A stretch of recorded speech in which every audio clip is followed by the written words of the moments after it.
joie quand le soleil inonde sur les monts, ta présence abonde. Oh, Jésus, je te suivrai dans la peine, dans mon âme sombre, dans la vallée du deuil et de l'ombre. Jésus, je te suivrai, car tu es mort. Car tu es mort pour moi. Je vivrai pour toi. Tu t'es offert sans regard, tu as souffert pour me sauver. Jésus, je te suivrai, je t'aimerai plus que la vie, te servirai à tes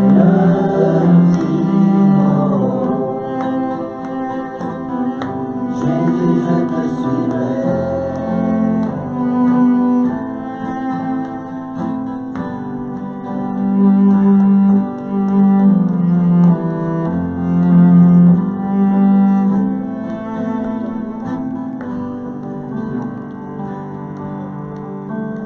Confiant quand ma foi est profonde, dans le doute, quand ma paix semble fondre. Jésus, je te suivrai. Tu es mort pour moi. Je vivrai pour toi. Tu es mort pour moi. Je vivrai pour toi. Tu t'es offert sans regard, tu as souffert pour me sauver. Jésus, je te suivrai, je t'aimerai plus que la vie, te servirai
seul abri, c'est toi.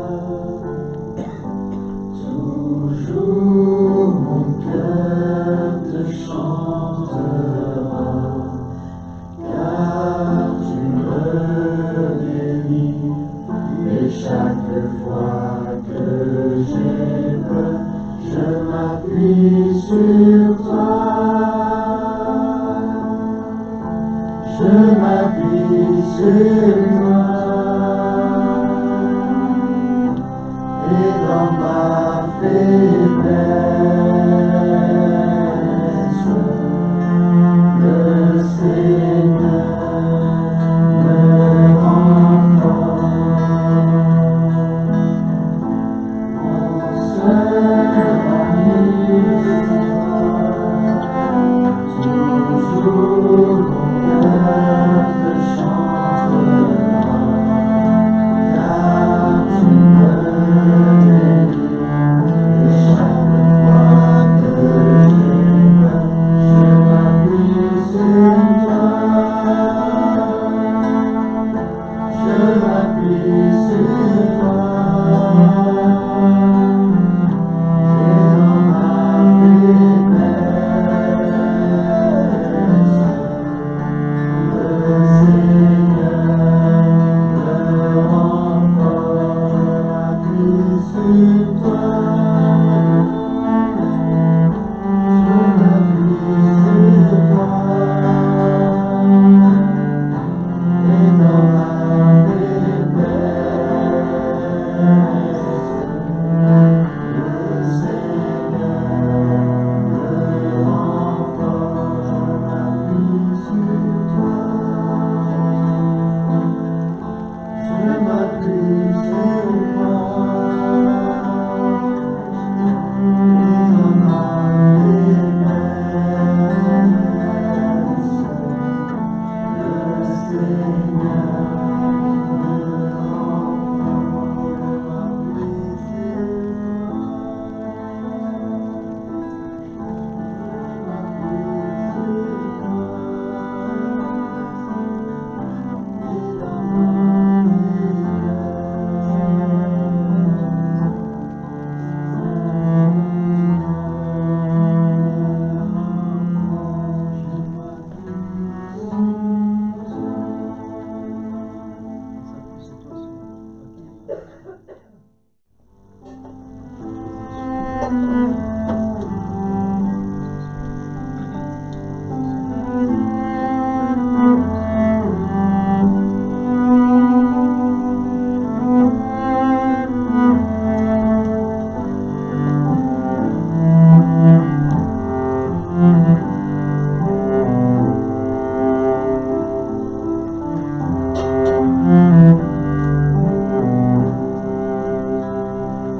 Tous anges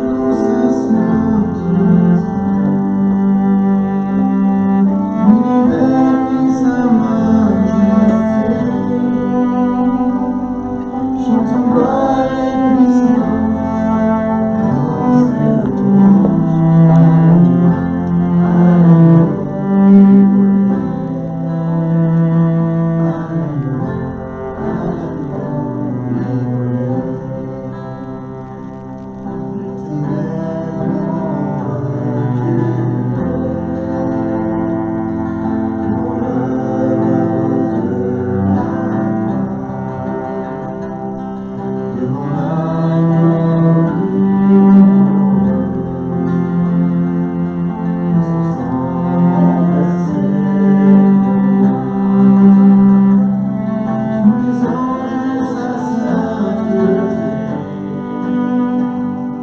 l'univers vit sa majesté, chantons gloire et puissance, louange et louange, Alléluia,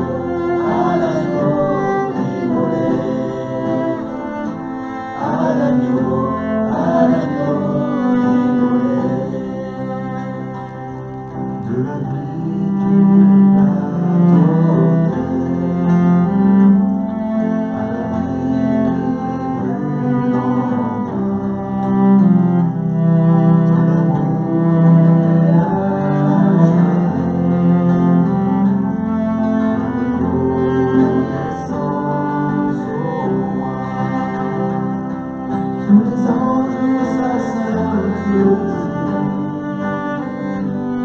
l'univers de sa majesté, chantons gloire et puissance, force et louange à l'agneau immolé, à l'agneau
Et je remercie le Seigneur qui a préparé ces moments avec des dons spirituels, avec des prières. On lit le psaume 23 et puis ce matin on s'arrêtera sur les 2 premiers versets.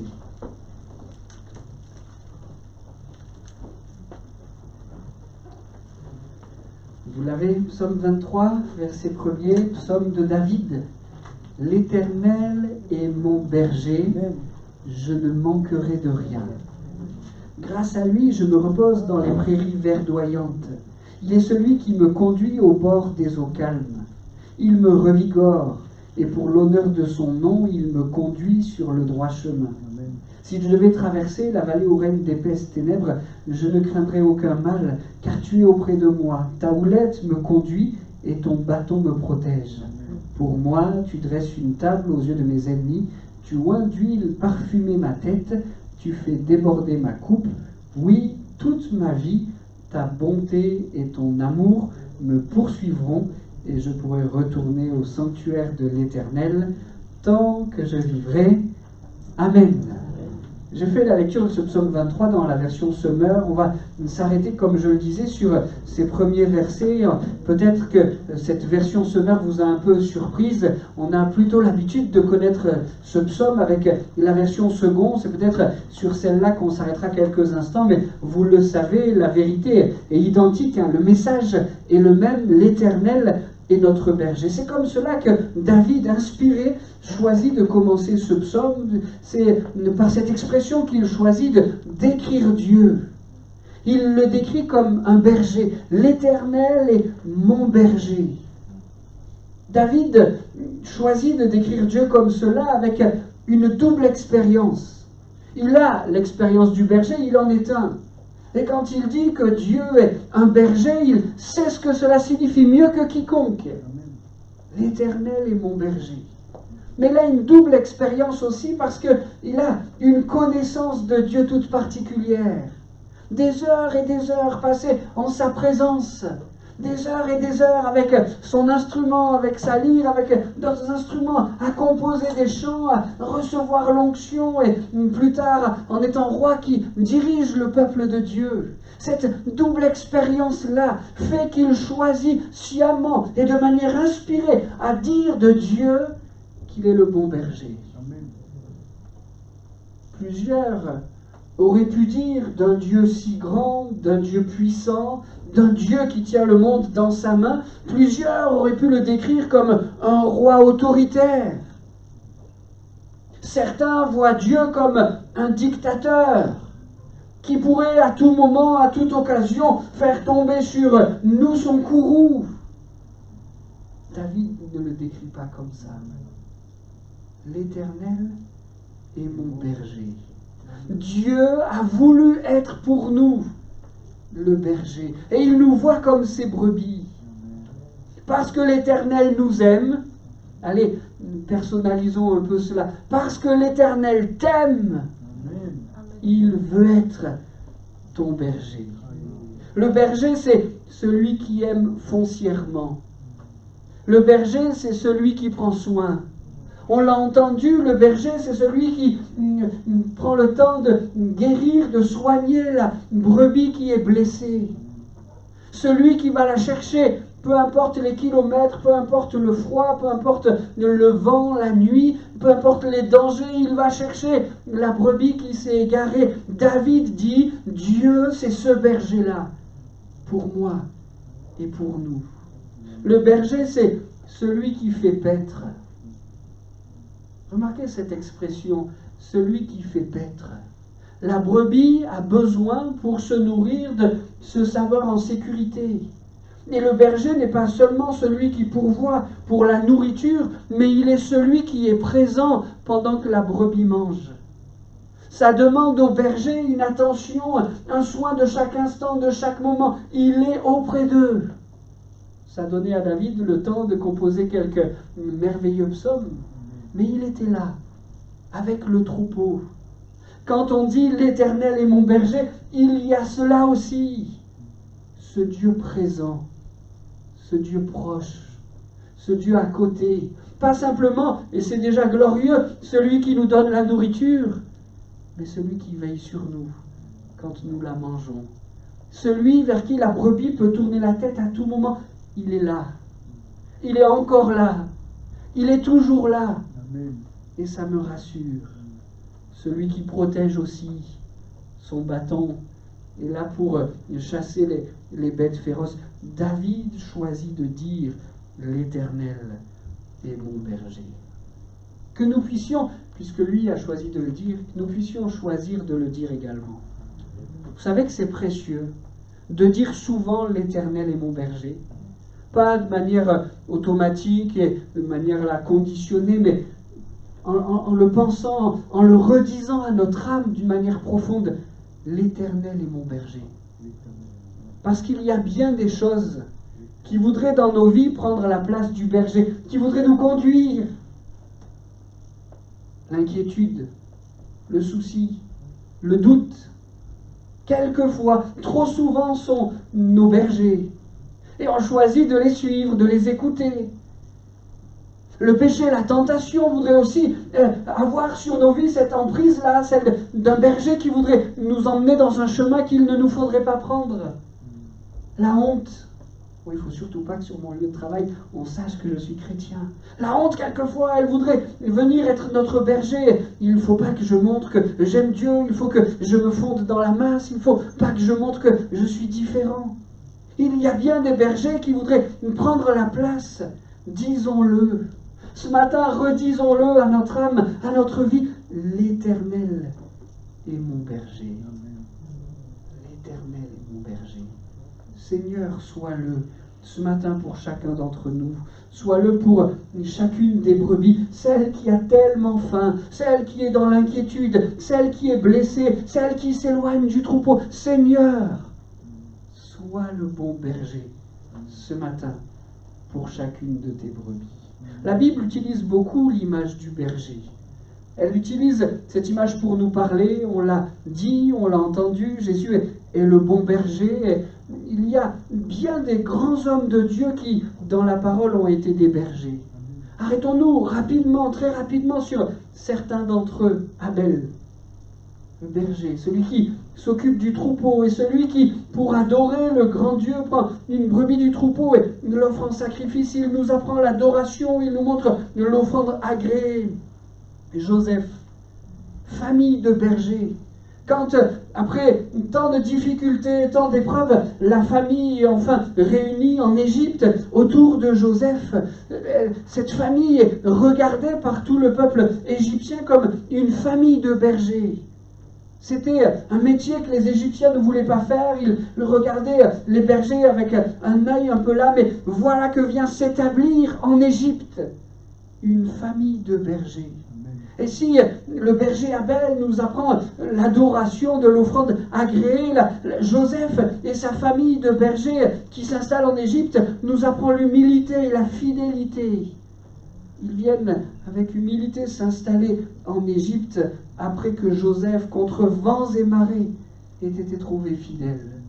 Combien de fois ce fils de berger aurait pu dire « Mais je prends mon propre chemin, je prends ma propre route, j'abandonne le bon berger, j'abandonne le troupeau, j'ai eu trop à souffrir à cause de cela. » Mais non, il continue encore, avec humilité, avec fidélité. Et Dieu récompense tout cela. Moïse, est-ce qu'on réalise que Dieu aurait pu appeler un prince? Il a choisi d'appeler un berger. Moïse était ce prince-là, il a fallu qu'il apprenne la rédemption. Et c'est quand il était berger dans le désert que le buisson ardent a marqué d'une manière forte dans son cœur l'appel de Dieu. Zacharie, celui qui nous parle beaucoup de berger, nous apprend la prophétie. De nombreuses prophéties dans son livre ont été accomplies par Jésus-Christ lui-même. Son entrée triomphale, le fait qu'il ait été vendu pour quelques pièces d'argent, le fait qu'il ait dit « celui qu'ils ont percé », la prophétie accomplie. Et puis, bien sûr, David, je le garde là pour la fin, David, le berger, nous apprend l'accueil de la volonté de Dieu. Il est oublié de son père quand le prophète lui demande de faire passer tous ses fils. Et puis plus tard, il est oint pour roi, mais il n'en a rien. Il n'en a que l'onction versée sur sa tête, mais il n'en a ni le pouvoir, il n'en a pas la fonction. Il doit même fuir devant Saül. Il nous apprend l'accueil, l'acceptation de la volonté de Dieu pour lui, quelles qu'en soient les circonstances. Un peu plus tard, quand il a la possibilité de tuer Saül dans la grotte, il fait placer la volonté de Dieu au-dessus de toute. Seigneur, ta volonté seule.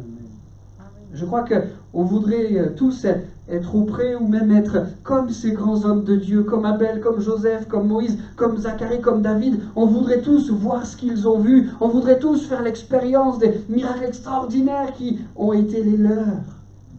Seigneur, tu nous invites, je crois. Avant de dire que nous sommes les brebis, on y reviendra avec ce psaume, mais avant de dire que nous sommes les brebis, Seigneur, tu nous invites, je crois, à ressembler au berger, au bon berger. Et avec l'exemple que ces hommes nous donnent, avec ton exemple suprême, Jésus, toi, le bon berger, Seigneur, que ces caractéristiques, elles se trouvent en nous. L'adoration fait de nous ces adorateurs, l'humilité, la fidélité comme Joseph, la rédemption, l'accueil du pardon comme pour Moïse, la prophétie, l'accueil de la volonté de Dieu comme David. Seigneur, que ces caractéristiques, elles se retrouvent en nous. Seigneur, fais de nous ces hommes et ces femmes-là, Jésus, nous voulons te ressembler. Amen. Mais donc, revenons à ce psaume, l'Éternel est mon berger. David poursuit en disant, je ne manquerai de rien.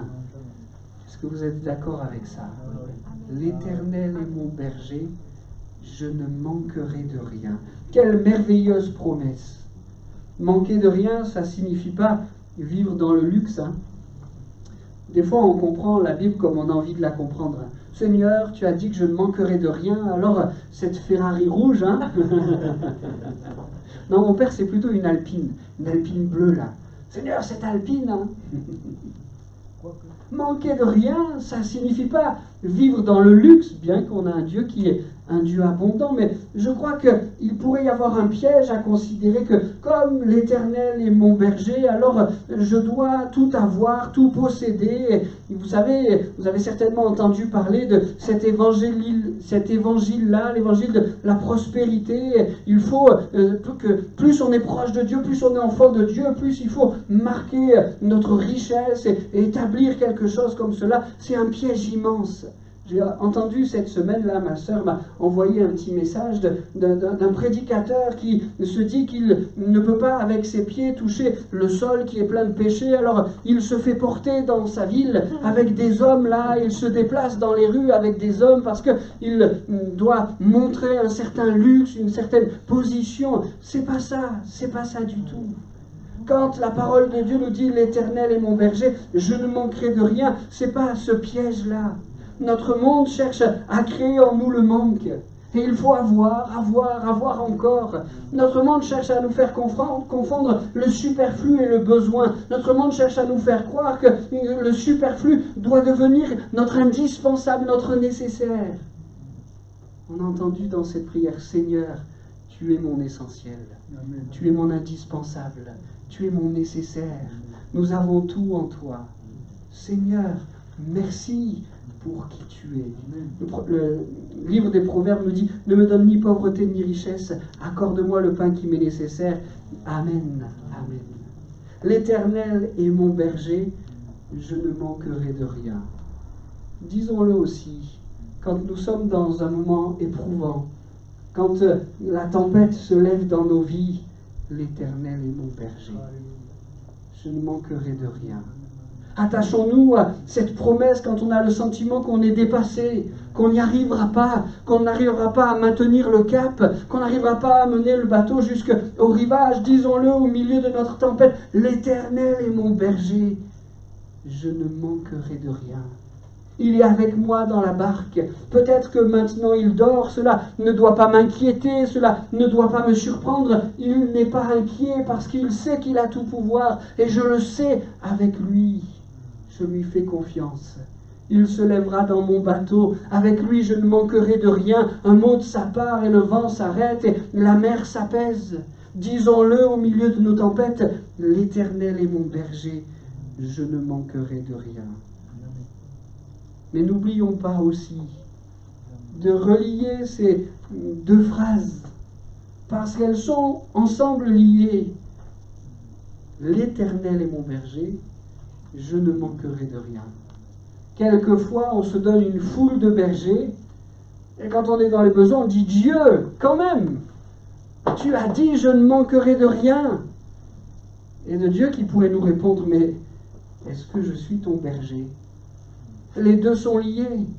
Seigneur, nous voulons faire de toi ce berger de chaque instant, de chaque moment. Nous voulons marcher dans ton troupeau. Nous voulons, Seigneur, faire ta volonté. Nous voulons te suivre. Même dans la vallée sombre, Seigneur, nous savons que tu es là, que tu nous protèges. Nous voulons que tu sois notre berger.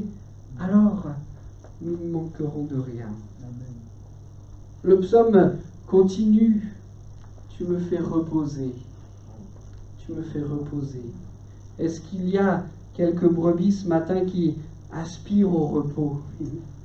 Seigneur, nous en avons besoin.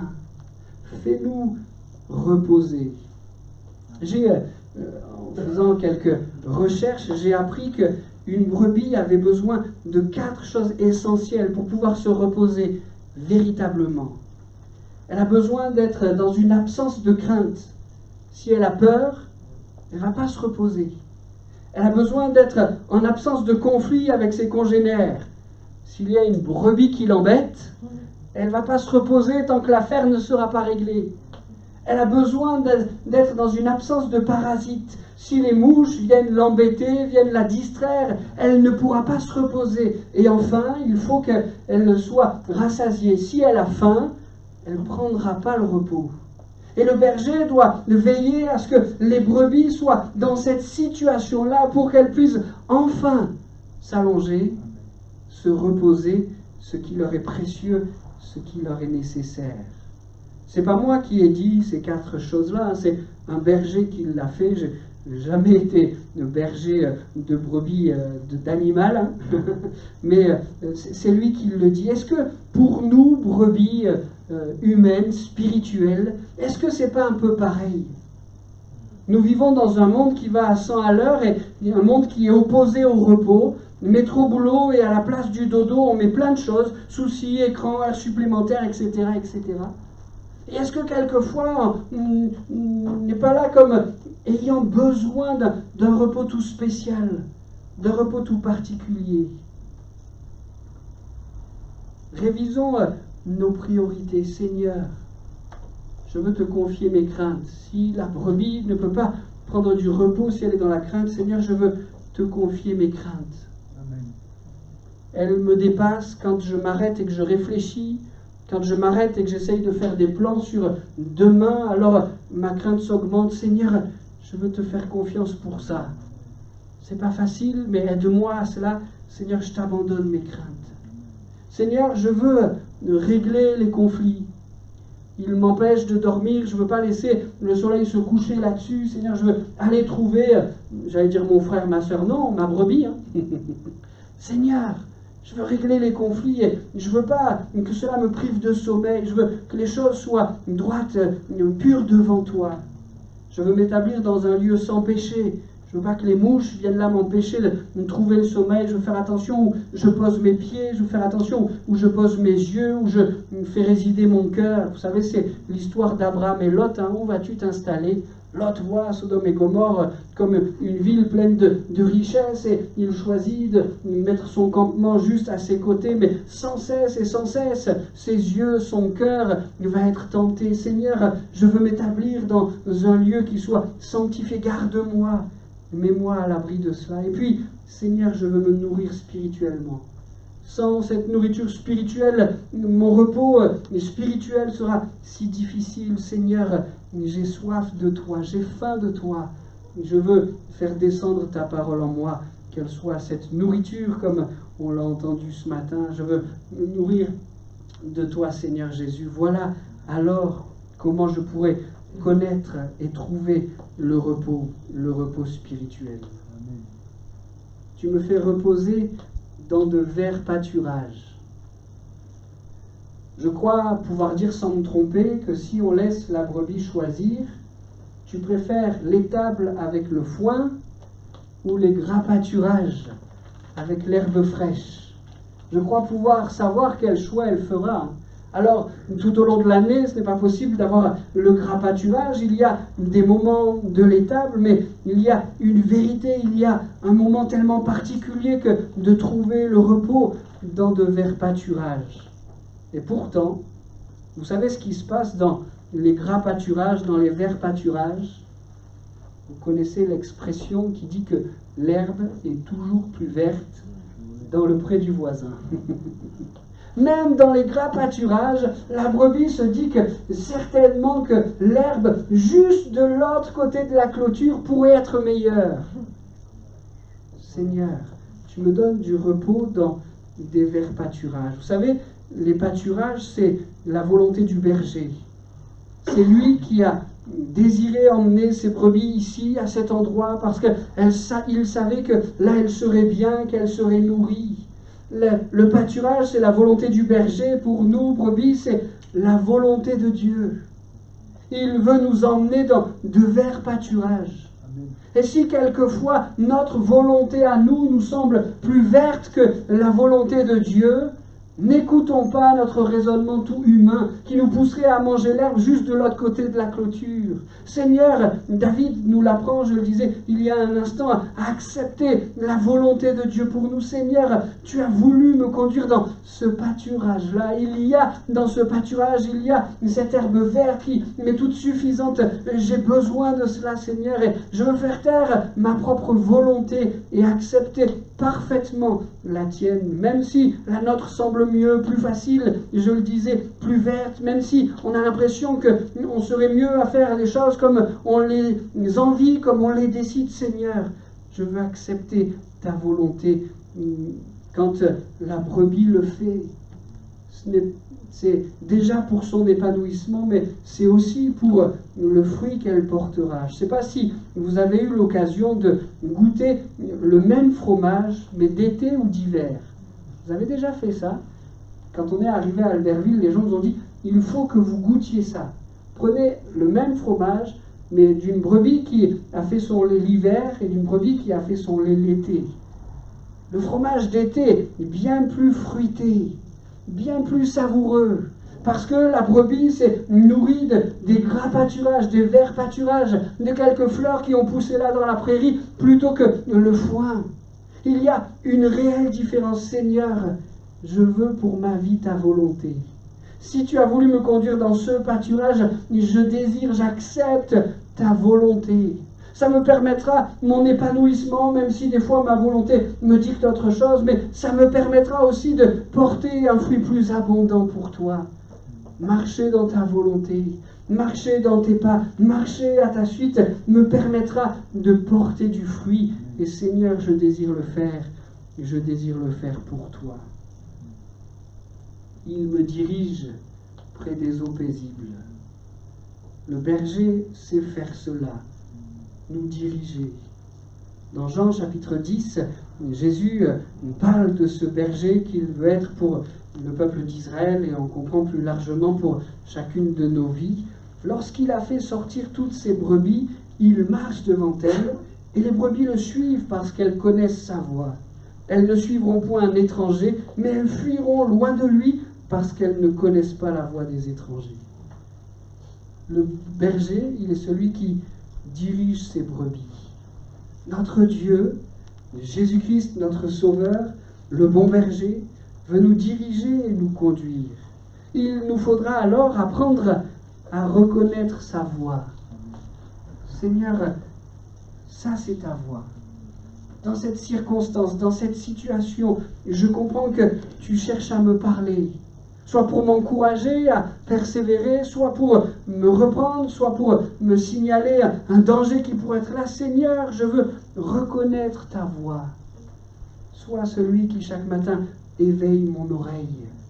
Seigneur, je veux apprendre à mieux te connaître et à mieux reconnaître ta voix.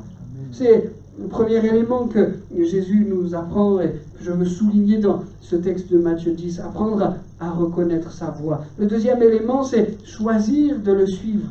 Lorsqu'il a fait sortir toutes ses brebis, il marche devant elles et les brebis le suivent.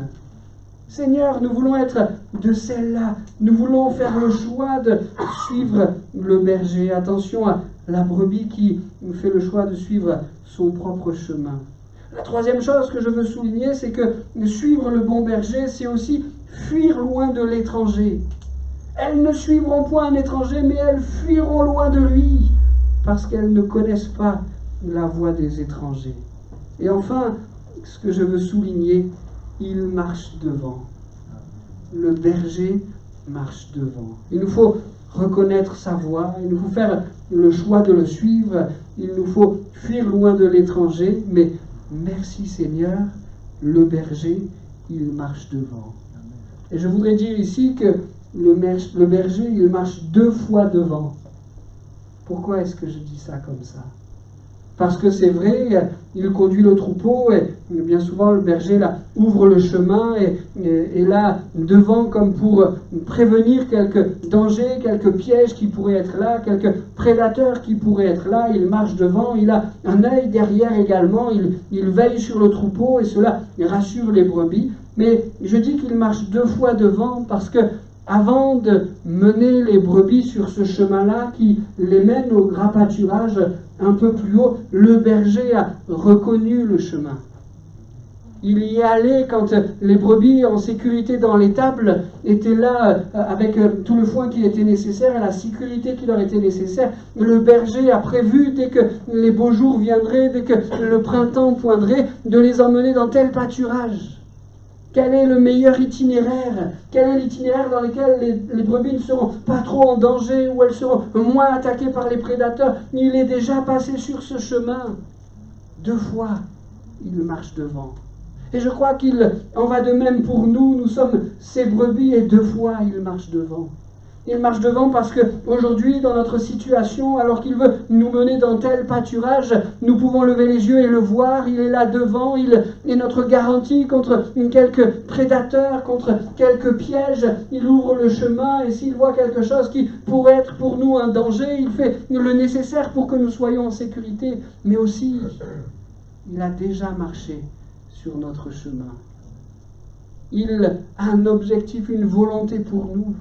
Il veut nous conduire jusque dans son ciel de gloire. Le bon berger marche devant nous. Amen. Et puis, je veux terminer cette méditation sur les 2 premiers versets de ce psaume 23. Il nous dirige près des eaux paisibles. Les eaux paisibles. Le besoin d'eau est essentiel, n'est-ce pas? Certainement avez-vous entendu comme moi qu'en ce moment, ce qui pose le plus de problèmes pour toutes ces personnes qui sont sous les décombres de ce tremblement de terre en Turquie, c'est l'eau. Privé de nourriture, on peut tenir quelques jours, quelques semaines, mais privé d'eau, c'est un besoin essentiel. Et le berger doit faire attention à l'eau de ses brebis. Il doit faire attention à ce qu'elles aient cette eau qui leur est précieuse, qui leur est nécessaire.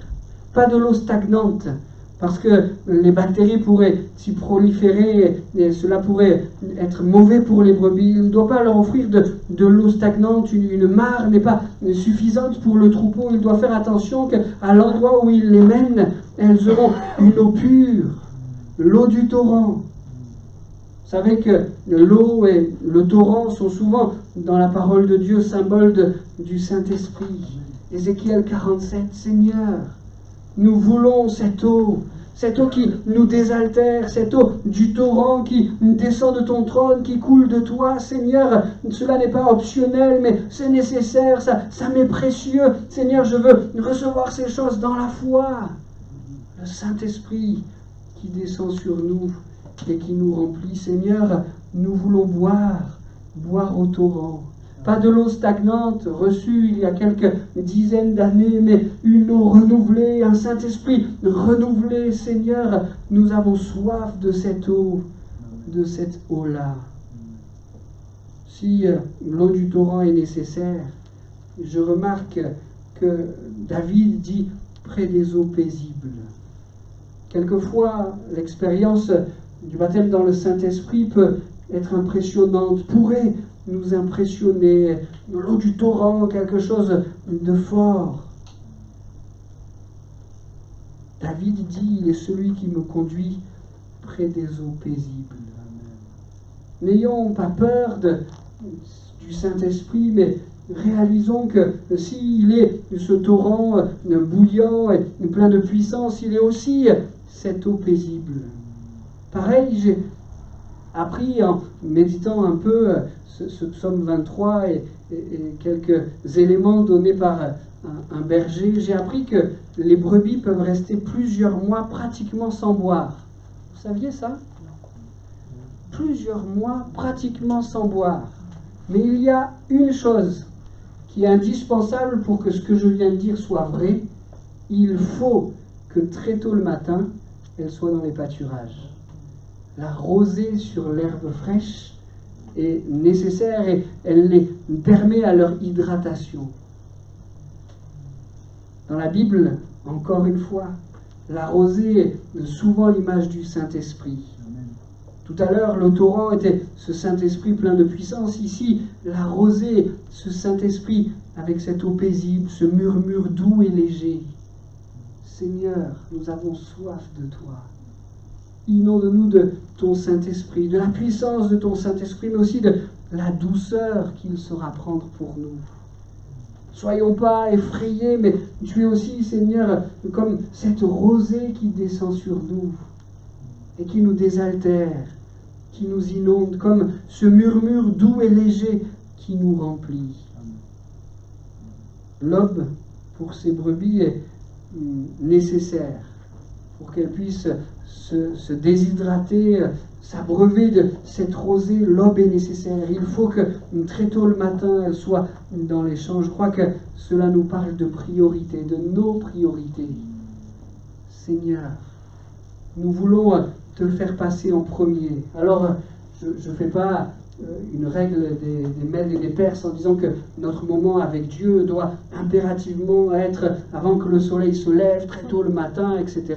L'important, c'est qu'on ait ce moment avec Dieu. C'est vrai que le matin, c'est bien, on confie notre journée au Seigneur, on lui présente toutes ces choses, mais je ne fais pas là une loi des Mèdes et des Perses, mais Seigneur, je veux faire attention à mes priorités.